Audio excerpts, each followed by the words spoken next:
നമസ്കാരം, media vision വാർത്തകളിലേക്ക് സ്വാഗതം.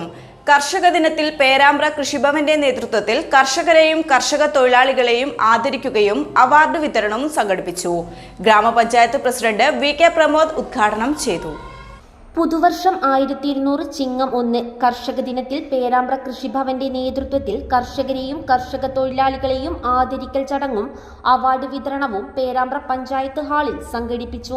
കെ.എം. റീന ചടങ്ങിൽ അധ്യക്ഷത വഹിച്ചു. കർഷകരെയും കർഷക തൊഴിലാളികളെയും ആദരിച്ച് ഗ്രാമപഞ്ചായത്ത് പ്രസിഡന്റ് വി.കെ. പ്രമോദ് ഉദ്ഘാടനം ചെയ്തു. ഞങ്ങൾ ആഗ്രഹിക്കുകയാണ്.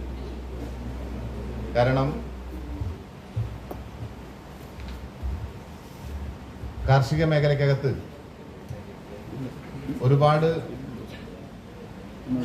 പ്രവർത്തനങ്ങൾ ഏറ്റെടുക്കാൻ പേരാമ്പ്ര ഗ്രാമപഞ്ചായത്തിന് ഈ കഴിഞ്ഞ കാലങ്ങളിൽ കഴിഞ്ഞു എന്നുള്ളത് തന്നെയാണ്. നിങ്ങളെല്ലാവരും ശ്രദ്ധിച്ചിട്ടുണ്ടാവും. പേരാമ്പ്രയുടെ പേരിൽ, പേരാമ്പ്ര ബ്രാൻഡിൽ ഒരു അരി വിപണിയിലിറക്കാൻ ഈ കഴിഞ്ഞ സാമ്പത്തിക വർഷം നമുക്ക് കഴിഞ്ഞു എന്നുള്ളതാണ്. പരമ്പരാഗതമായ നെല്ല് ഉൽപാദനം നമ്മുടെ കേരളത്തിൽ ഗണ്യമായി കുറഞ്ഞുകൊണ്ടിരിക്കുന്ന സാഹചര്യത്തിൽ പരമ്പരാഗത നെല്ലിൻ്റെ ഉൽപാദനത്തിന് വേണ്ടി ഒരു പദ്ധതി തന്നെ ആവിഷ്കരിച്ച് കേരളത്തിൽ ആദ്യമായ ഒരു പഞ്ചായത്ത് പരമ്പരാഗത നെല്ല് ഉൽപ്പാദിപ്പിക്കുന്ന പദ്ധതിക്ക് തുടക്കം കുറിച്ചിട്ടുള്ള പഞ്ചായത്തായി നമ്മുടെ പഞ്ചായത്ത് മാറി.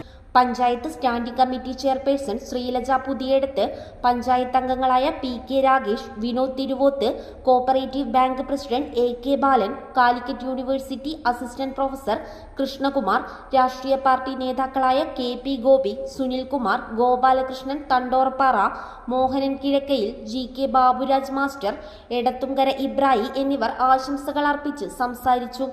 കൃഷി ഓഫീസർ നസാം അലി സ്വാഗതം പറഞ്ഞ ചടങ്ങിന് അസിസ്റ്റന്റ് കൃഷി ഓഫീസർ ജയേഷ് ഇ.ആർ. നന്ദി പറഞ്ഞു. News bureau, media vision.